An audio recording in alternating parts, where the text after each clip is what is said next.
예, CNT 이제 최신판 리뷰 이렇게 해서 하는데요. 학교 때 배웠던 거랑 약간 달랐던 것들도 있고요.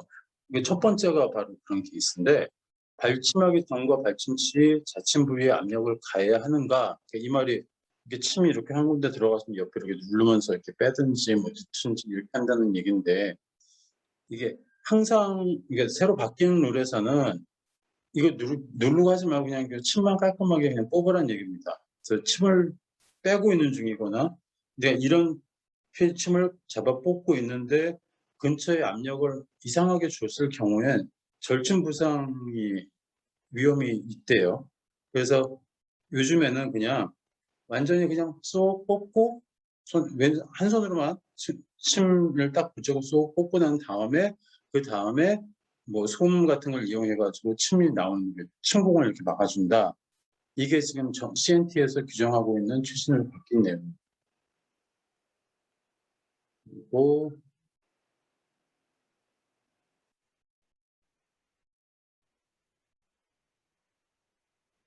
이건 예. 그다음에 침을 강하게 찌르고 염전하고 제삽하면 출혈과 멍이 드는 정도가 더 심해지는가? CNT 지금 새로 바뀐 거에서는 모두가 다 검증되지 않은 이야기라고 되어 있습니다. 그래서 침을 많이 조작하면 멍이 더 많이 들고 출혈이 더 많을 가능성이 높다는 것은 이치에 맞지만 이게 꼭 항상 맞을 거라는 이론적 근거도 없대요. 그렇기 때문에는 그냥 이거는 그냥 중간. 근데 이것은 선생님들 대충 그러니까 침 놓으시면 아시겠지만 얼굴이나 그러니까 피부가 얇은 데다가 혈관이 많은 부분에 침을 놓으시고 뭐 염전하고 제삽하고 막 난리는 안 치실 거 아니에요. 이건 무슨 학생들이 배우는 것도 아니고 많이 해보셨던 거기 때문에 이거에 대한 거는 그냥 이게 지금 현재 그냥 약간 회색지대로 남아있구나 라고 그냥 요 정도만 알아두셔도 전 좋을 거라고 생각합니다.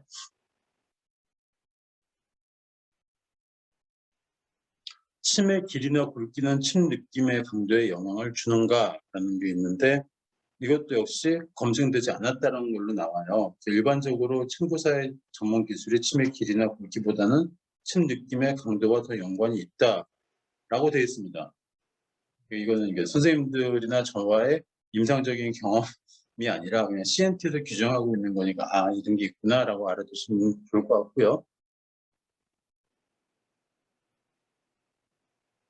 치료가 끝날 때 환자의 몸에 침이 남겨져 있는지 확인하기 위해 자침 부위를 촉진하는 행동이 어떨까라고 돼 있어요. 그래서 어, 예를 들어서 저 같은 경우는 이게 좀 클릭이 좀 밝아가지고 웬만하면 다 막아놓고 불을 다 꺼놓거든요. 그래서 해가 막 요즘처럼 일찍 질 때 정말 이거 어디는 왔는데 이게 있나 없는지 잘 안 보여서 만진 경우가 더 있어요. 근데 그때 제가 문득 드는 생각은 이거 괜히 환자한테 막 바빠가지고 말도 못하고 그냥 막 조용히 만지고 그러면 이상하게 생각할 수도 있잖아요. 그래서 이런 경우는 꼭 항상 말씀을 하시면 좋겠고요. CNT에서 말하고 있는 얘기는 촉진을 잘못하다가 환자나 내가 침에 찔릴 수 있는 확률이 높아지는데요. 그래서 가급적이면 내가 놓은 침과 뺀 침의 개수를 적어 놓으라고 돼 있어요. 근데 이거는 솜노트를 작성할 때 물론 애쉬 기준입니다. 솜노트를 작성을 할 때 찔러 넣은 침의 개수와 뺀 침의 개수를 적게 돼 있거든요. 그래서 가급적이면 그렇게 하셔도 좋을 것 같고 그렇게 하시는 게 맞는 거고요. 그다음에 그냥 사암침 같은 거 놓으시는 선생님들 같은 경우는 뭐 전격 뭐 승격 이렇게 뭐 그것만 기억하셔도 내가 침 몇 개 넣고 몇 개 빼는지 아셨을 거 아니에요. 그러면 보통 중구침 쓰는 이런 채침 쓰시는 분들은 저 같은 경우는 인턴 때 보통 테이블 페이퍼 깔잖아요. 그래서 볼펜으로 들어간 틈 개수를 다 적었었어요. 그냥 위에다 크게 쓱 적어놨었어요. 잊지 않으려고. 그거 꽤 도움이 됐었습니다. 이런 방법도 있었다는 거 그냥 기억해 주시면 좋을 것 같고요. 이게 훈침 나는 환자한테 따뜻한 물이나 설탕 넣은 물을 줘야 된다고 전 들었었어요. 인턴할 때. 그래서 실제로 저 인턴할 때 저 인턴 슈퍼바이저가 훈침을 냈어요. 그래가지고 그 다음에 이제 막 따뜻한 물 가져오라고 그래서 설탕 타가지고 막 가져줬던 그런 기억이 나는데, 지금은 이게 정말로 딱 맞는 행동이라고 이게 규정을 못 한대요. 그러니까 하라 하지 말라가 아니라, 예전에는 이렇게 되면 이렇게 해라고 했지만 지금은 약간 아닐 수도 있다, 상황에 맞게 대처해라라고 유보적인 상황으로 바뀌었습니다. 그래서 환자가 실신한 것 같이 느끼는 경우에는 뭐 따뜻한 물이나 차를 주면 도움이 될 수도 있다. 환자가 이미 실신한 경우 환자가 의식을 찾고 명확한 사고를 이기 전까지는 입을 통해 액체를 주지 않는다라고 돼 있어요. 이건 상식적으로 생각했을 때, 이건 CPR 같은 거 할 때도 아시겠지만, 만약에 익사를 당해서 지금 정신을 못 차리고 있는 환자가 있으면 제일 먼저 기도 확인하고, 그러면서 이물질이 뭐가 기도에 있는지 막혔는지 그걸 빼내게 돼 있잖아요.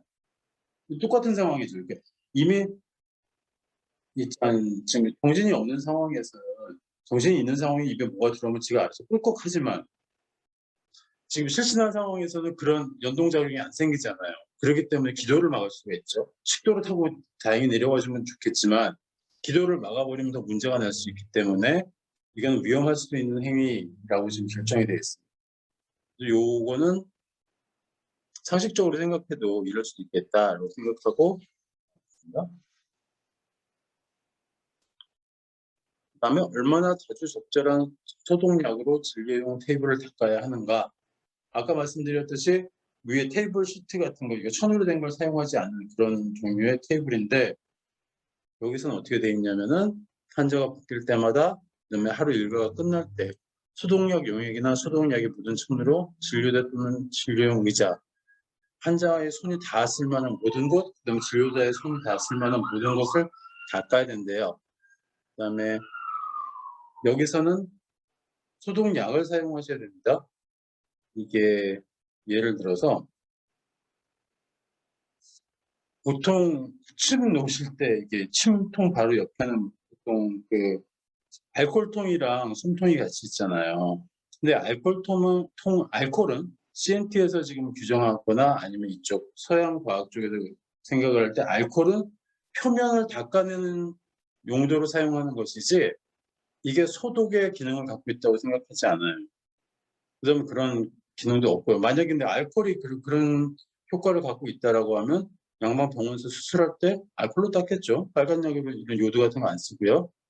그렇기 때문에 만약에 이 말씀을 왜 드리냐면은 나중에도 나오겠지만 구암 같은 데서 사혈을 하신다.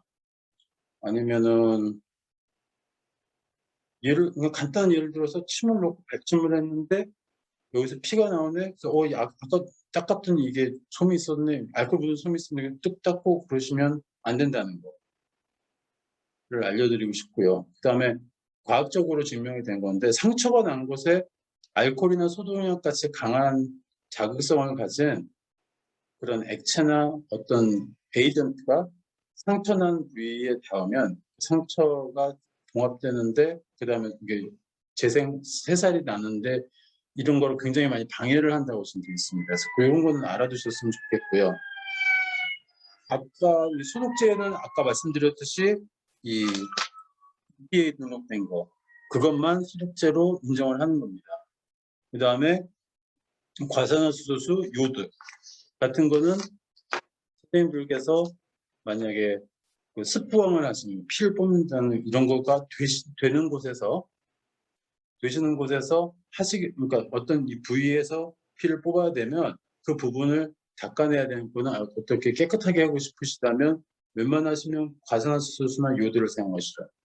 이것은 어느 양방 쪽의 의료인이 보거나 누가 봐도 이건 적절한 처치를 한 거야라고 생각하는데, 그냥 알코올로 쓱 닦고 그다음에 침으로 해가지고 이제 피는 뽑고 이러시면은 좀 약간 좀 의심스러운 눈으로 볼 수도 있다는 거 알아주셨으면 좋겠습니다. 자, 그다음에